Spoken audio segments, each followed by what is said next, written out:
everyone, thanks for joining me today. Today we're carrying on with the resist techniques and using the hot glue gun. Previous video I spoke a little bit about how to tell your glue sticks apart. Today I just want to do a quick demo of showing you what I do here. It's nothing sort of complicated, but I always think it's nice to sort of see somebody do something. Now, with regard to the glue sticks, we spoke about the fact that, we need to be able to tell between our hot and low melt glue stick. I'm using my hot melt gun here because that's the one I generally use, and most of the sticks that I have are for that gun. So what I wanted to show you here quickly was, apart from the coloured glue sticks that you can get, sort of oranges, pinks, whatever, you have obviously your plain one. You have a glitter one, which is quite nice, which I found, and I'll show you some of the uses that I've made of that a bit later on. And this black one here as well, which I ordered in. I'm not terribly happy with this one, but we'll talk about a bit about that in a minute. Okay, so using the hot glue gun to create your resist, obviously the areas where you put this will resist anything that you put as your background, much like anything else that you might use for a resist technique. It is really like using a bit of a sledgehammer to crack a walnut, if you know that expression. You're not going to get the fine detail that you might want necessarily. It's quite difficult actually to sort of maneuver this gun around on the page, I find. But having said that, I mean, this is just a standard glue gun. It wasn't terribly expensive, but you can get ones which have much finer nozzles. So if you think you're going to be doing this a lot, you want a finer sort of result, then look out for those. And you probably will be paying a little bit more for those types of guns. Okay, so once you put your glue down onto the page, you can add your glitter to it. You can add beads. If you're adding glitter, I would say work in sections because the glue dries quite quickly. That's the nature of this type of glue. Having said that, I've burnt myself many times touching it too quickly. You can also, as I just said, instead of adding glitter, you can use the glitter glue sticks and you will get a different effect. Okay, and so once you've done this work, you can colour it with all different kinds of things, and we'll look at a few of those in a minute once we've done this. Excuse me, I have a bit of a cough today. I won't go through in detail through all the different techniques I tried or different media that I tried to colour the background, but I would say that the thing to do is just play around with it. Just have a go. Okay, so I'm just going to just do a very quick pattern. Now you'll see that I repeat the patterns I use many times because they're simple. They're simple to do. Complex patterns are quite hard to do with this type of media. So I'm just going to go in and do some circles because I love circles. They're fairly easy to do. They're not going to be perfect circles. I mean, you could, if you want, I suppose, draw your design on there first and then just try and trace it. And that may well be what you do if you've got sort of, if you're trying to create that stained glass effect. And I'm just drawing quick circles. These glue sticks don't last terribly long. You can have to feed another one in if you want to keep going. And this is just on a simple bit of card. Now, if I was to touch any of these now, I'm going to burn my fingers. The paper's going to stick to my finger and I'd be swearing. So I'm not going to do that. Take this other piece. This piece is, I suppose, more like a sort of, I always say, like a cheap watercolour. It's got a rough texture to it. You're going to get a different background. Actually, I'm drawing circles again, but let's just do squiggles. And I've got to just help push that through a bit. So I'm just, no rhyme nor reason to this. It's just a squiggly pattern, right? But you could do swirls. And I've done some different things that you'll see on the examples in a minute, but there you go. So there's another one. So this one's coming out a little bit yellowy in tone, which is interesting. It's to do with the paper because I haven't changed the glue stick as such. Okay, and we're just going to put that there. So this will dry relatively quickly, certainly quicker than using normal glues like white glue. I mean, I'm being able to touch it there already. That's cool. This one might not be just yet. Finger stuck to it but didn't burn. Okay, so you've got your finished piece to work with. And this will very effectively resist things that you put on top of it, providing that you choose the right sort of things to use as your background. Because the glue gun creates quite a deep sort of relief, if you like, this means that you can pull and puddle colours within the dots, particularly on this one.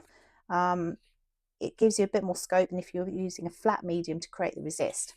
Okay, so I'm just going to run through some of the ones that I created to get an idea of what you can do. Now, obviously, you can do these kind of things with anything you're doing your resist backgrounds with. It doesn't have to be with glue. So, and this, I'm literally just running through these. Okay, so you're getting quite a rough finish on this. This is something that people like to do. Sometimes people like to do very much handmade backgrounds. They don't really like to just use printed papers. And I kind of am falling into that camp, quite honestly. I like the fact that it's a bit rough and ready. Okay, so this one, just put those out of frame. This one was watercolour background, which is that lovely sort of chalky finish. You've got the glue raised there with the scribble pattern. And this one was actually using a glitter glue stick. Okay, so this one was using a black stick and just colouring in there with a watercolour crayon and then using the brush to sort of flatten the colour out a bit. And that's giving a totally different effect, I think you'll agree. Okay, so this one was on a shiny paper, like a Yupa or something similar. And again with the black, which gives quite a nice definition. This is what I said about it pooling or puddling. It allows you to sort of concentrate where the colour is. This is alcohol ink, obviously working on there, which works quite well on that type of paper. This one was done onto a piece of laminate, so laminator film, which I passed through. I created a laminated sheet and then just used that. And it's given this lovely sort of translucent effect, which you can see, put card behind it. And this was acrylic paints into the circles, and then the background was alcohol ink. This one was a distress oxide background, and I then just used a Sharpie to colour over the circles, and it's an okay effect. I'm not desperately keen on it, to be honest, but just to say that you can use things like that to try and colour if you don't want to have a clear effect. Okay, this one, I actually quite like this one. This is again distressed oxide background, sprays I think I use, and then I've just put some ink splatters over the background there. You might be able to see that, and gone over the top with a gold paint pen. Now this one was I have to check this. This is interesting. This is just the dots of glue, and then we had acrylic inks, and you get a very vibrant colour with these. And then they just, you know, with water, they sort of swish around, and it's actually a beautiful effect. I'm really keen, really pleased with that one. This is another one, which is actually, this is ink again, but this is watercolour ink. So I'll just put those two together, even more vibrant, and then I've just splotched some water on there as well to sort of you know, separate the colour a little bit. So those kind of inks work really, really well. And again, we've got the circles where you can puddle the colour. Now this one was, again, another watercolour ink. And the idea, I think, was a bit like waves. Nothing really different about that one. It's pretty much another example of that one. And then this one here, I have to check. This is my Indian ink one. So I had some Indian ink, which is just your normal inks, drawing inks that you might use. And to create the background, and then we had the raised areas, which was the glue, and then I've just used some perfect pearls on the top of that one. And I mean, I haven't covered it totally, but you can see got a nice sort of glitter, and again some splatters of ink in the background. Okay, these next two were both on black card. This first one here, which was stars, and I actually thought it was going to, for some reason, adhere to the back of the card and not to the glue, the raised portions, but it actually is beautiful. I really was very pleased with this one. This one was done with clear, and then the perfect pearls, the interference colours on top, and then this one was done with black. And I think you get a slightly stronger effect on the black than on the clear. The clear just remains a little bit translucent. You can perhaps see that. And this one's a more solid colour. I like both of those actually. Okay, almost there. This one just some dots with the glitter glue onto some tracing paper. I thought that might look quite nice if it was mounted onto something, probably a coloured card or something like that. That would give a nice effect. And what have we got? This one here was, again, this is tracing paper again, but I've mounted this onto some mirror card. The glitter dots again, and in the background I was using the Copic markers with the blending pen to just sort of mix it in. And I'm not totally over the moon with that one. It's okay. I'm not sure what I'll do with it really. I might work a bit more on trying to get that colour in there. So one thing I will say is doing dots is actually quite difficult. What you will end up with probably that I've got here, and you can see them, are these sort of fine strips or fine fibres almost. as the glue moves, as you move the glue gun, it will leave a fibre, and you can try and pick those off beforehand if you don't want them, but I actually thought it made quite a nice effect. Okay, so that's that. And one last one is on tissue paper, and you know I love working with tissue paper, so I'm back with my glitter glue stick, and I've done my designs onto this, and this is going to look fantastic pasted into a page or whatever. But if I just spread all those out, it's quite a pretty display actually.